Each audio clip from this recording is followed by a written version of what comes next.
At the turn of the 20th century, the suffrage movement had stalled.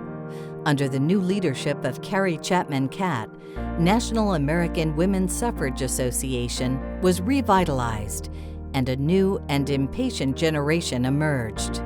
They held parades and lobbied state legislatures across the country, but most activity was in the New York area. Among the new members was Alice Paul, a Quaker from New Jersey, who had grown up with a strong sense of equality between men and women, and had worked for suffrage in England. She quickly became vocal in the organization and was allowed, along with Lucy Burns, to set up an office in D.C., specifically to lobby Congress for a constitutional amendment.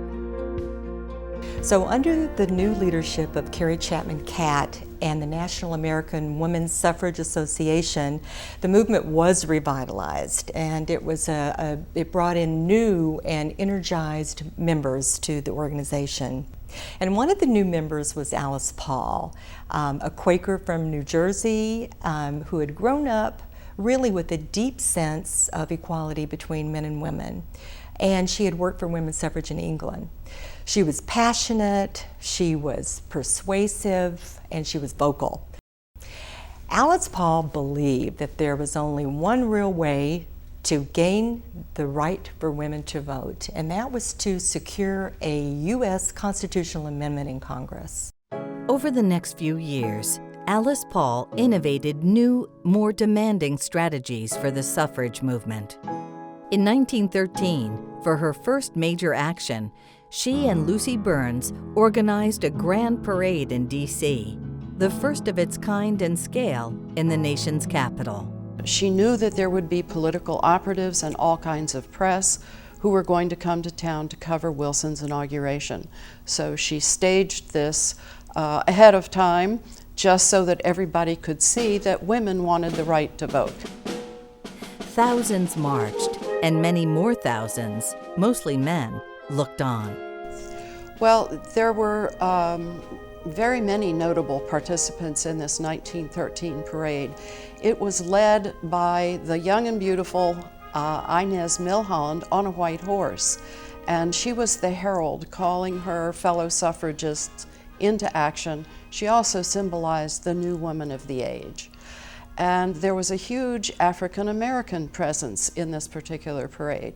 The Delta Sigma Thetas, who had been organized as a black women's sorority at Howard University, marched in the parade as their first political action. So all of these come together in this giant parade with costumed marching sections, each section different in costume from the last. So it was quite a spectacle.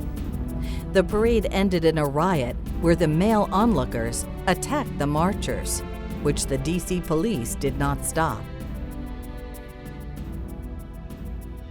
The parade gained national publicity for suffrage and made lawmakers know that women wanted to vote. And when the president went to Europe before the final Senate vote, they lit watchfires for freedom on the White House sidewalk to ceremoniously burn the president's speeches on the need for democracy in Europe when he was denying women the right to vote at home. These tactics provided regular news and photos to the newspapers and served as constant reminders to the president and the public for the demand for women's suffrage. The Woman's Party picketing the White House demanding the president act for the suffrage amendment continued for 6 months until World War I. Messages on banners became more critical of the president, especially during visits by foreign envoys. After warnings by police, arrests began and quickly escalated. Women were sent to Lorton Prison, a federal prison in Fairfax County in Northern Virginia. As women were arrested and charged with obstructing traffic and similar fake charges, more joined, knowing they would be arrested. They had broken no laws, so when their demand to be treated as political prisoners failed, most went on hunger strikes and were force-fed. The pivotal event of this period was called the Night of Terror, when on orders from the administration, women were dragged and beaten and slammed into punishment cells. Lucy Burns' arms were shackled to bars of the doors over her head, and she was left there all night, barely able to breathe. Others immediately held their arms up in a similar pose to show defiance and support for Burns. This may have been the single most important event leading to public outcry and sympathy for women's right to vote. New York passed its suffrage referendum in 1917, which provided the necessary votes in the House of Representatives for passage, leaving the Senate as the challenge. Passage of the amendment in Congress came in a special session in June of 1919. These innovative and effective political reform strategies and tactics, pioneered by the women's suffrage movement, were later used by civil rights activists in the 60s and became a model adopted by political reform and social justice movements in the 20th century. Every successful political or social justice movement in the United States has always had a moderate wing and a militant wing. And so this was also the case with women's suffrage. The National American Women's Suffrage Association, which had roots back in the 19th century, was the moderate group. The National Woman's Party were the militants, and they were kind of the shock troops. In 1919, Speaker of the House Frederick H. Gillette signed for the House on June 4th, and Vice President Thomas R. Marshall signed for the Senate on June 5th.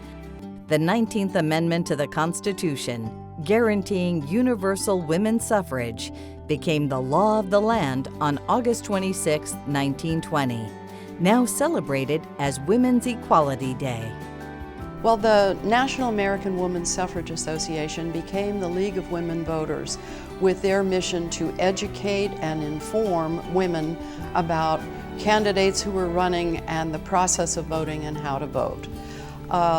The National Woman's Party, on the other hand, decided to make their next step the introduction of the Equal Rights Amendment to the Constitution to abolish legal disabilities of women under the Constitution. Alice Paul continued the quest for women's rights, introducing an Equal Rights Amendment in 1923. To learn more about the Turning Point Memorial, visit suffragistmemorial.org for information, or visit their Facebook page at facebook.com/TP Suffragist Memorial.